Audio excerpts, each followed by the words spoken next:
Baiklah, Assalamualaikum warahmatullahi wabarakatuh. Perkenalkan, nama saya Hizib Prayoga. Di sini saya akan menjelaskan anatomi sistem hormon endokrin pada laki-laki dan wanita. Baiklah, untuk yang pertama, sistem endokrin di nomor 1 terdapat hipotalamus. Hipotalamus adalah bagian dari otak yang mengeluarkan bahan kimiawi berupa hormon yang dibutuhkan tubuh untuk membantu mengendalikan organ dan sel-sel tubuh.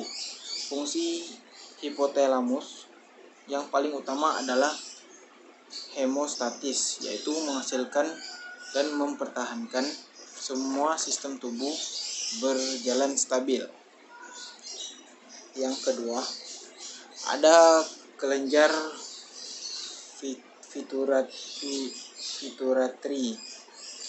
pituitary atau hipofisis, adalah kelenjar produsen hormon-hormon tentu yang bertindak sebagai pengendali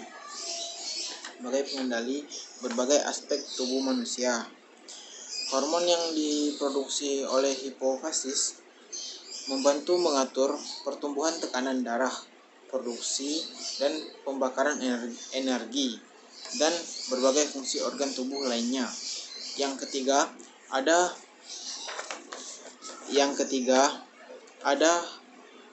kelenjar pineal. Kelenjar pineal di dalam otak yang berfungsi menghasilkan hormon metalotoin. Hormon ini berperan untuk menimbulkan kantuk dan mengatur irama tidur alami. Terus yang keempat, ada kelenjar tiroid. Kelenjar tiroid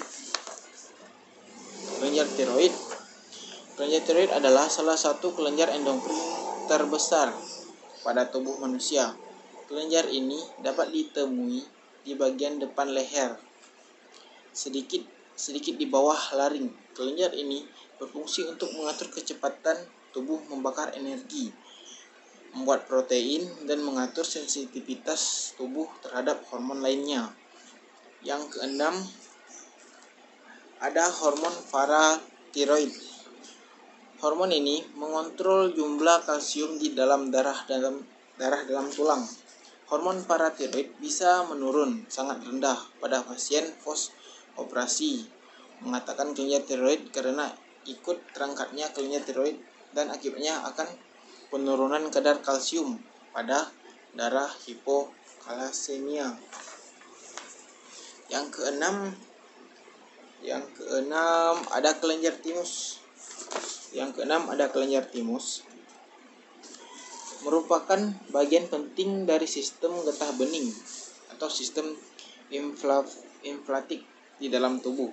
Salah satu tugas penting kelenjar timus bagi kesehatan adalah memproduksi sel darah putih yang disebut limfosit T atau sel T.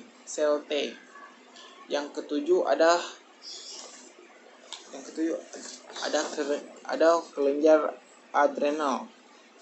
Korteks adrenal bertanggung jawab dalam memproduksi 3 jenis hormon, yaitu aldosteron yang mengatur elektrolit dalam tubuh dan tekanan darah, kloristerol yang mengatur kadar gula darah dan metabolisme, dan gardokoroid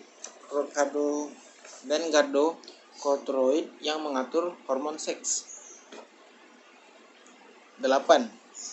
Fungsi utama ginjal atau kidney adalah mengatur jumlah air dalam darah,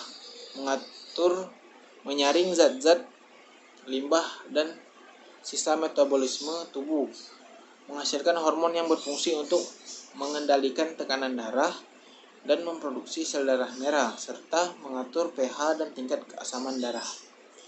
Yang kesembilan ada Parenkes adalah merupakan salah satu organ di dalam sistem pencernaan manusia. Secara umum fungsi parenkes dalam tubuh adalah memproduksi hormon enzim untuk menghancurkan makanan di dalam perut. Yang ke-10 ada kelenjar reproduksi. Kelenjar reproduksi ini terbagi menjadi dua.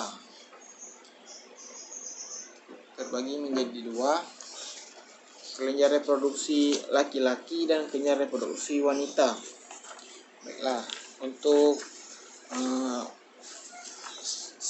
sesuai namanya, kelenjar reproduksi pada sistem endokrin menghasilkan hormon yang berkaitan dengan seksualitas dan reproduksi manusia. Pada pria ataupun pada pria, Anda tentu mengenal testosteron. Testosteron merupakan hormon androgen yang paling penting yang dihasilkan oleh tesis.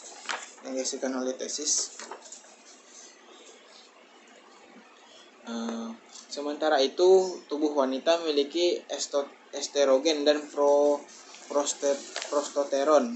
Hormon wanita ini dikeluarkan oleh indung telur ovarium yang berperan dalam pengembangan seksual, kehamilan, dan menstruasi wanita. Selain bertindak sebagai penghasil hormon, testis dan ovarium juga memiliki peran non-hormonal. Testis menjadi penghasil sel sperma dan ovum memproduksi sel telur. Segitulah penjelasan singkat saya tentang sistem anatomi sistem endokrin pada laki-laki dan perempuan. Kurang lebihnya saya mohon maaf. Saya akhiri dengan wassalamualaikum warahmatullahi wabarakatuh.